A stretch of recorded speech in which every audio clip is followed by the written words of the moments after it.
Hello again, it's your old friend Theta, the monotone messiah, and today we're going to talk about how to review footage.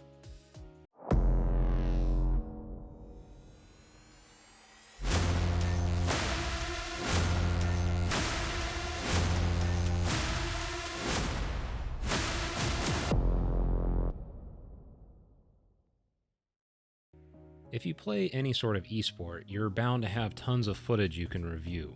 The problem, therefore, isn't access to VODs, it's knowing what to do with them once you have them.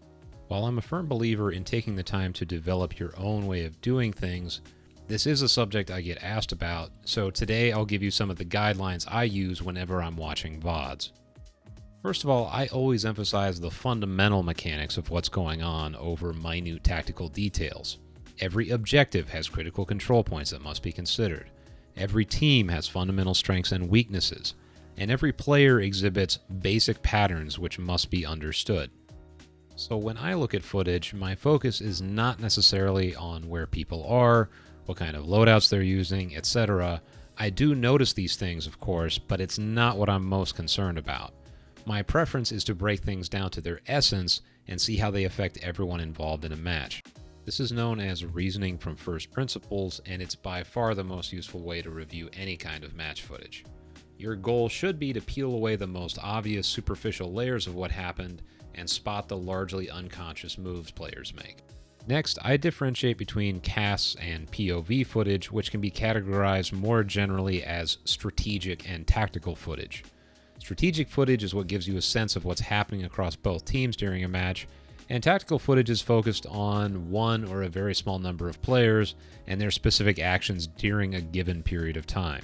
I record every match from my own perspective, and if you aren't doing that already, I suggest starting. Sometimes I splice in clips from that footage for videos on my YouTube channel, but by and large I keep these for myself. I do this so I can watch what I did and see if my perceptions during the game match the reality of what I was doing. It's easy to think something happened a certain way in the heat of the moment, but by recording the footage you can see for sure if you are correct or if your biases got the best of you. This ties into my personal belief that people tend to be good at watching other people, but very poor at observing themselves. We're all biased, egotistical creatures, and if you want to make progress, you must train yourself to see past these filters. To take it a step further, even people who watch themselves well often have a hard time using all the information they gather to come up with a viable strategy. It's one thing to identify a problem, but that's not the hard part. The real challenge is taking that raw data and translating it into a behavioral change that will help you win. Speaking of first principles, this is the fundamental dynamic you should be focused on above all else if you want your footage reviews to be helpful. Now that we've gone over some general principles, let's review some footage to make this more concrete. I'm going to start with our Season 11 Week 1 matchup against Jiggles, and two situations where I could have potentially saved my life but died anyway. Let's look at it at full speed first. Both of these situations happened so quickly that I wasn't sure at the time how it had happened. Normally I can catch people on corners as they push my position, but in both cases I failed miserably. I think it's become too fashionable lately to blame some external factor in situations like this, say lag, or maybe they were speed strafing or anything. I personally run off the assumption that that is not the case, just by default. And when I looked at this footage, I knew for a fact that it had not happened. And I had just made a pretty serious mistake. And also, to their credit, both players on the other end of my barrel in these situations pushed the corners really well. They were so fast that they beat me to it. So what was the mistake I was making? To go back to my earlier point about the fundamentals, it truly was a fundamental mistake. If you look at the footage on both of these, I was watching too close to the corner. And this is sort of embarrassing for somebody who has an entire video about how to watch corners, but I was keeping my reticle far too close to the edge, and in both cases I had to adjust way too much to make my shot. This is clearly a bad habit I've picked up recently, and I think just in retrospect it's because I've been playing against a lot of people in pubs, and I can get away with it. But when you're playing against the best people in the world, it's these little mistakes that can get you killed. And ever since then, I have made sure I have consciously reprogrammed myself so that I am watching corners correctly. I'm making sure there's spacing on the edge so that I can't get caught like that again. I made a video a while back that I called Killing Your Autopilot. And if you don't want to go and find that video, that's fine. I'll just tell you what the general concept is. Basically, your autopilot is all the things you do unconsciously, all the things that you just automatically do within the game.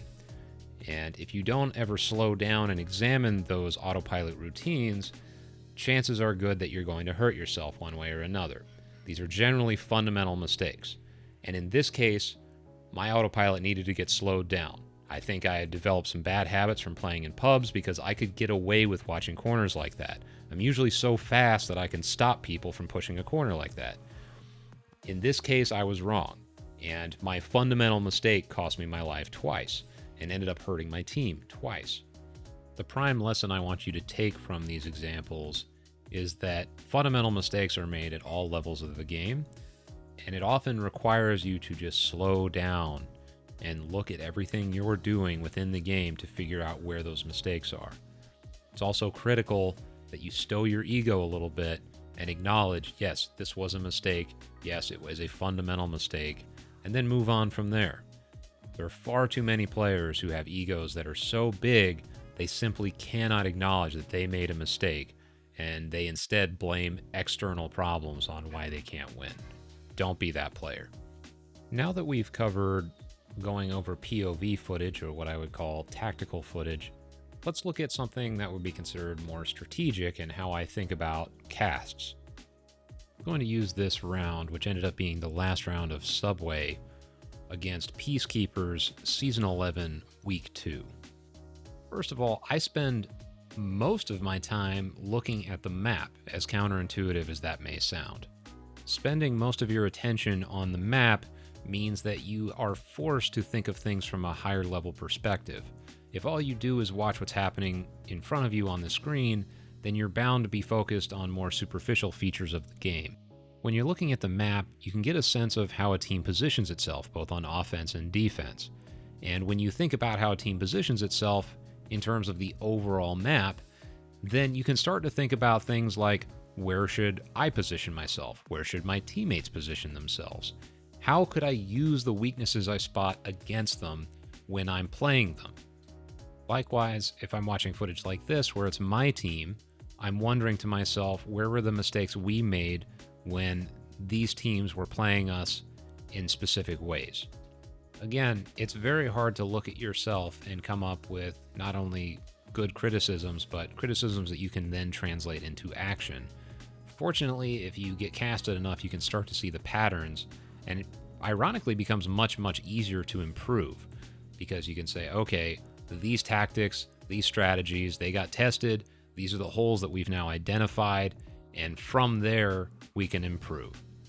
There's a small but vocal contingent of top teams that hate the idea of getting casted, and the sad part is they're only hurting themselves. They're going to get caught out, because these teams that get casted all the time, like ours, we can improve constantly.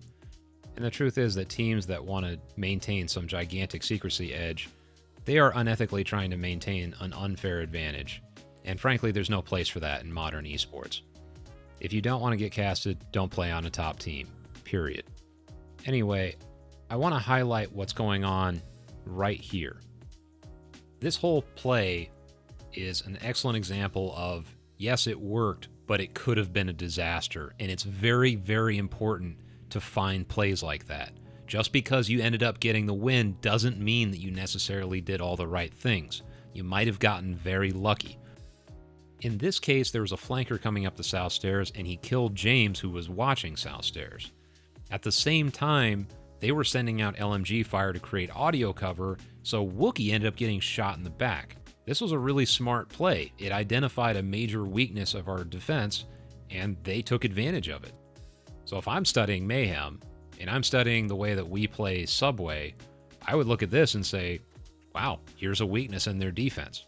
That person watching the south stairs, that's a single point of failure, and if you cover it up with LMG fire, you now have somebody who is facing away from you and has no way of countering you if you come up those stairs the right way.